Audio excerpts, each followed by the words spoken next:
श्री हनुमान चरित्र में आगे आता है कि पिता की आज्ञा पालन करने के लिए दशरथ नंदन श्री राम अपनी सती सहज धर्मणी जनक नंदिनी और अनुज लक्ष्मण के साथ वन में गए। वे चित्रकूट और दंडेकारण में 13 वर्षों तक ऋषि महर्षियों एवं समस्त प्राणियों को कृतार्थ करते हुए विचरण करते रहे। असुर जहाँ तहाँ तपस्वी मुनियों को कष्ट पहुँचाते भगवान श्री राम वहीं असुरों का वध कर मुनियों का जीवन निरापद कर देते। 14वें वर्ष में पंचवटी एक सुंदर पर्णपट्टी बनाकर रहने लगे। एक दिन लंकापति रावण की प्रेरणा मारीच कांचनमृग के रूप में उसकी कुटी के सामने घूमने लगे और जनक नंदिनी उस अद्भुत मृग को देखकर मुग्ध हो गई। उन्होंने उस स्वर्ण मृग को लेकर आने के लिए भगवान श्री राम को प्रार्थना की। भगवान श्री राम स्वर्ण मृग के पीछे दौड़े और उधर रावण ने सबसे सीता का हरण कर दिया। उसने भगवती सीता को ले जाकर लंका की अशोक वाटिका में रख दिया। जनक दुलारी को ढूंढते हुए सानु श्री राम विराट कबंध आदि का वध करके ऋष्यमुख पर्वत पर जा निकले। सुग्रीव के मन में वाली के भय के कारण सदा शंका रहती रहती थी। उन्होंने मंत्रियों के साथ जब गिरी शिखर के अनाजों पर धनुष बाणधारी विशाल नेत्रों वाले या देव कुमारों को जहाँ तेजस्वी दोनों वीर भाइयों को देखा तो भय से काँप गए। व्याकुल होकर सुग्रीव ने हनुमान जी से कहा, इन दोनों वीरों को देखकर मेरा मन भयंकृत हो रहा है। संभव है मेरे प्राणों से शत्रु वाली ने मुझे मार डालने के लिए इन भेजा हो। राजाओं की मित्र अधिक होती है, अतएव उन पर विश्वास करना उचित नहीं है। मनुष्य को छद्म वेश में विचरने वाले शत्रुओं को विशेष रूप से पहचानने की चेष्टा करनी चाहिए, क्योंकि वे दूसरों का अपना विश्वास जमा लेते हैं परंतु स्वयं किसी का विश्वास नहीं करते और अवसर पाते उन विश्वासघाती पुरुषों पर प्रहार कर बैठते हैं। बाली इसमें बड़ा पट्टू है, इसलिए कपिश्रेष्ठ तुम सामान्य व्यक्ति की भांति उनके समीप जाकर उनका तथा उनके मनोभावों का परिचय प्राप्त कर लो। यदि उन्हें वाली ने भेजा है तो वहीं से संकेत कर देना। मैं मंत्रियों से इस पुरुष से तुरंत भागकर अनंत शरण लूँगा। पवन कुमार अपने प्राणधन महाधनुर्धर श्यामल घोष श्री राम लक्ष्मण को पहचान नहीं रहे थे, किंतु उनके दाएं अंग फड़क रहे थे। उनके नेत्रों में प्रेमासु छलक रहा था और हृदय बरबस उनकी ओर आकृष्ट हो रहा था। वानर से सुग्रीव उद्देश्य समझकर पवन कुमार ऋष्यमुख पर्वत से उछलते हुए चले।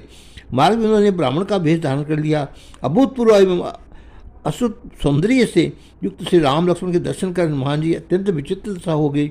उनका मस्तक स्वतः उनके चरणों में झुक गया। फिर उन्होंने हाथ जोड़कर उनको मन को अत्यंत प्रिय लगने वाली विनम्र वाणी में कहा, वीरवर श्याम और गौरवन को अन्यतम सुंदर पुरुष आप लोग कौन है? निश्चय आप लोग वीर पुंगव क्षत्रिय कुलमान हैं, किंतु आप अत्यंत कोमल है और यहाँ पर्वत तथा वन अत्यंत भयानक है। सर्वत्र व्याकार सिंह पशुओं का है। मार्ग कंकड़ों पत्थरों एवं कुंट कंटकों से भरा पड़ा है। आपके चरण कमलों में उपयुक्त ये कठोर भूमि कदापि नहीं है। फिर भी आप लोग किस कारण से इस निर्जन वन में विचरण कर रहे हैं? हनुमान जी के आगे कहा, मैं आप लोगों का तेजस्वी स्वरूप देखकर चकित हो रहा हूँ। कोई साधारण क्षत्रिय कुमार इतना तेजस्वी नहीं हो सकता। लोकत्र तेजमय पुरुष आप कौन है? कृपा करके बता दे कि आप ब्रह्मा है, विष्णु है, महेश है, इन तीनों देवताओं में कोई है या आप नर और नारायण है, अथवा आप निखल सृष्टि के स्वामी स्वयं परम ब्रह्म परमात्मा तो नहीं है जो भूर भार हर्थाण युगल रूपों में अवतरित होकर मुझे स्नात करने के लिए यहाँ पधारे हैं। बातचीत करने से कुशल हनुमान जी के चुप होते ही भगवान श्री राम ने लक्ष्मण ने से कहा, भाई लक्ष्मण, इनके विद्वतापूर्ण शुद्ध उच्चारण से स्पष्ट है कि ये व्याकरण शास्त्र के पारंगत विद्वान तो है ही, इन्होंने वेद का भी अध्ययन किया है।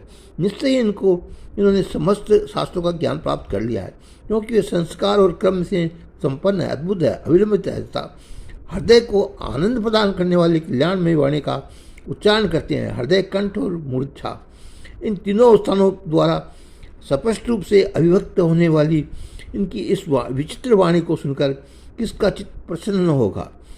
वध करने के लिए तलवार उठाए हुए शत्रु का हृदय भी इस अद्भुत वाणी से बदल सकता है। तुम इनसे बात करो। अगस्त का आदेश प्राप्त होते ही सुमित्रानंद ने ब्रह्म वेशधारी पवन कुमार से कहा, ब्राह्मण हम दोनों अयोध्या प्रकाश महाराज धर्मात्मा राजा दशरथ के पुत्र हैं। मेरे बड़े भाई ये श्री राम नाम है, मेरा लक्ष्मण है। पिताजी की आज्ञा से हम 14 वर्ष के लिए अरण्यवास करने आए हैं। यहाँ पंचवटी में इनकी सती पत्नी सीता को किसी राक्षस ने छलपूर्वक हरण कर दिया। हम लोग इस बियड़ वन में उसी को ढूंढते फिर रहे हैं। आप कौन है, कृपया अपना पता दीजिए। पवन कुमार सुमित्रानंदन युगल रूपों का परिणय तो प्राप्त कर लिया, किंतु अपना ध्यान केंद्रित था जटा जाल से सुषित नव मेरा बप्पू श्री राम मुखार निबंध पर भुवन मोहन रूप जैसे उनके रोम रोम में प्रविष्ट हो रहा था। उनके जैसे शल्य एवं अंग पुलकित थे। अपने प्रभु का परिचय प्राप्त करने तो होने पर उन्होंने अपनी ही सुधि भी न रही। पवन कुमार प्राणायाम श्री राम के त्रिलोक्य भी नहीं रहे। पवन कुमार वे व्याकुल होकर प्रेमासुर तथा भादीपोत होकर युगल पधारों ने चरणों का प्राक्षण करने लगे। आंजनेय का अश्रुप्रवाह विराम नहीं ले रहा था। वाणी अवरुद्ध थी। धैर्यपूर्वक किसी प्रकार हाथ जोड़कर उन्होंने प्रार्थना की, दयामय प्रभु, मैं पामर आपको पहचान नहीं सका, भूल गया। ये तो स्वाभाविक है, किंतु आप अनजान बनकर ये कैसा प्रश्न कर रहे हैं? आप मुझे कैसे भूल सकते हैं? इन त्रिलोक्य त्राता चरण कमलों के अतिरिक्त मेरे लिए और क्या मतलब है? कृपा सिंधु, अब आप दया कीजिए, मुझे अपना लीजिए नाथ, दयामय कृपा सिंधु। निश्चय ही वे भुवन पावन श्री राम करुणानिधि है। इनके पावनतम पद्यों के प्राण से करुणा सा वारिधि ही तो प्रतिक्षण उच्छलित होता है, पर उन्हें छल कपट प्रिय नहीं है। आवरण से उनकी झांकी संभव नहीं है। ये प्रमोद श्री शीला बल्लभ सर्वथा निश्चल निष्कपट सरल हृदय देखते हैं। और पवन कुमार उपस्थित थे। ब्राह्मण के वेश में उन्होंने अपने वास्तविक स्वरूप का आवरण डाल रखा था। इस कारण से कमल नयन श्री राम उनकी ओर अपलक दृष्टि से देख रहे थे, पर वे थे सर्वथा मौन। मारुतात्मा की अधीरता बढ़ती जा रही थी। अत्यधिक व्याकुल आकुल से रुदन करते हुए वे प्रार्थना करने लगे, प्रभु मैं मोहग्रस्त अज्ञान का अंधकार में पड़ा हुआ हूँ एवं कटिल हृदय हूँ, उस पर आपने मुझे विस्मरण कर दिया। फिर मेरी क्या दशा होगी? दया में आप दया करें। प्राणाध्याय के प्रभु के सन्मुख अशांत से करुण प्रार्थना करते हुए हनुमान जी आत्मविस्मृत हो गए। उन्हें अपने सत्य वेश का ध्यान नहीं रहा। उनका ब्राह्मण वेश स्वतः ही दूर हो गया और वे अपने स्वास्थ्य सुभाषण स्वरूप में प्रभु के चरणों में गिरकर रुदन करते हुए प्रार्थना कर रहे थे।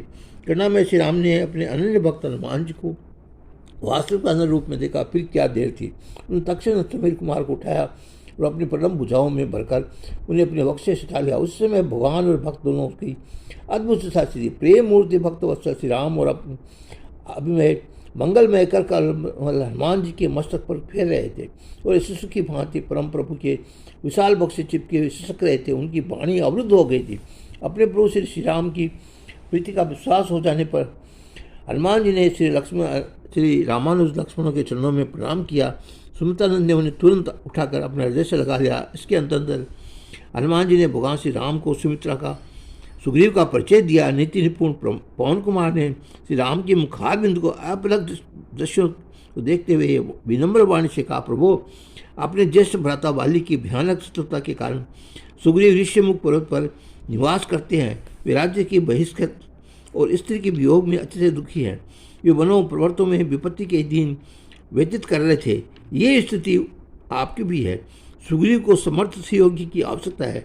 यदि आप उनसे मैत्री स्थापित कर ले तो निश्चय ही सुग्रीव को बड़ी प्रसन्नता होगी और अपना राज्य तथा पत्नी प्राप्त हो जाने पर वे सीता के अन्वेषण एवं अन्य प्राप्त करने में बहुमूल्य सहयोग प्रदान कर सकेंगे। अतः मेरी प्रार्थना है कि आप सुग्रीव को आत्मीय बना ले। भगवान श्री राम की स्वीकृति मिलते ही पवन पुत्र युगल मूर्तियों को अपने कंधों पर बैठाकर ऋष्यमुख पर्वत पर लिए चल पड़े। हनुमान जी को श्री राम लक्ष्मण सहित अपनी ओर आता देखकर सुग्रीव को बड़ी प्रसन्नता हुई। श्री आंजनेय युगल मूर्तियों सहित सुग्रीव के समर्पण पहुँचे। सुग्रीव ने उन परम तेजस्वी कुमारों की प्रणाम किया। हनुमान जी ने सुग्रीव का भगवान श्री रामचरित्र कराया। तदनंतर उन्होंने प्रज्वलित अग्नि को साक्षी देकर धर्मवत्सल श्री राम एवं सुग्रीव में मैत्री स्थापित करा दी। भगवान श्री राम एवं वानरराज सुग्रीव दोनों प्रसन्न हुए। फिर सुग्रीव अधिक पत्ते और फूलों वाली शाखा बिठाकर उस पर अत्यंत आदरपूर्वक सीता राम को बिठाकर स्वयं उनके साथ बैठे। हनुमान जी के चंदन वृक्ष की एक पुष्पित डाली तोड़कर सुमित्रानंद को बैठने के लिए दी। हर्षोल्लास सुग्रीव ने इसकी मधुर वाणी में कहा कि विस्तृतता सुनाते हुए श्री दशरथनंदन ने कहा कि रघुनंदन, वाली ने मेरा प्राण प्रिय पत्नी को मुझसे छीन कर अत्यंत क्रूरतापूर्ण मुझे निकाल दिया। मैं उनकी के त्रास और भय से उद्भ्रांतित होकर उस पर्वत के निवास करता हूँ। आप मुझे अभय कर दीजिए। भगवान श्री राम के वचन दिया, मित्र सुग्रीव में वाली को अपने एक ही बाण से मार डालूंगा। विश्वास करो, मेरे अमोघ बाण से उनके प्राण की रक्षा किसी प्रकार नहीं हो सकती। बाली निखिल भुवन पावन भगवान श्री राम के एक ही वाहन से मारे मारे मारे गए। त्रिलोक श्री राम के सम्मुख उन्होंने अपने भौतिक कलेवर का त्याग किया। पति की मृत्यु का समाचार सुनकर बाली की पत्नी तारा वहाँ आकर कर्ण रुदन करने लगी। उस समय तारा को समझाते परमवीर हनुमान जी ने कहा, देवी, जीव के द्वारा गुण बुद्धि के अथवा दोष बुद्धि से किए हुए जो अपने कर्म है वे ही सुख दुख रूप फल की प्राप्ति कराने वाले होते हैं। परलोक में जाकर प्रत्येक जीव शांत भाव से रहकर अपने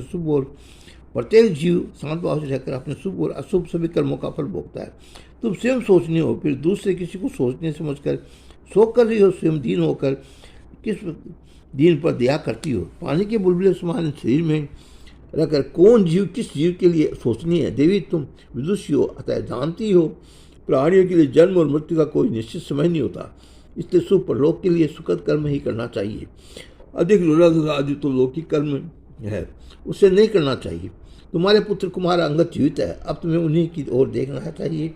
इसके लिए भविष्य में उनकी उन्नति के लिए साधक श्रेष्ठ कार्य हो उसका विचार करना चाहिए। बाली का अंत्येष्टि संस्कार हुआ। श्री लक्ष्मण जी पृथ्वीराज सुग्रीव को किष्किंधा के कृष्णाधिपति पद पर अभिषिक्त कर दिया। बाली पुत्र अंगद युवराज हुआ। सुग्रीव को धन संपत्ति राज्य और पत्नी आदि सभी अभिष्ट से प्राप्त हो गई। ऐसा श्री राम जी की कृपा से क्या नहीं प्राप्त होता। सुग्रीव किष्किंधा रहने लगे, किंतु पिता की आज्ञा का आदर करते हुए भगवान श्री राम ने नगर में प्रवेश नहीं किया। ये चतुर्मास व्यतीत करने के लिए प्रवर्षण गिरी पर चले गए। आंजनेय प्रतिक्षण अपने प्रारब्धे परम प्रभु श्री राम जी के चरणों में रहना चाहते थे, किंतु सुग्रीव ने अभी अभी राज्य का दायित्व ग्रहण किया था। कार्य संचालन के लिए निपुण सचिव की नितांत आवश्यकता थी। इस कारण लोक उपकारी श्री राम जी ने उन्हें सुग्रीव के कार्य में सहयोग प्रदान करने के लिए आज्ञा दी। हनुमान जी के लिए प्रभु का आदेश ही सर्वोपरि कर्तव्य था। वे किष्किंधा में सुग्रीव के पक्ष में रहने लगे। अब आगे जब तक मैं सुनाऊँ जय बोल बजरंग बली की।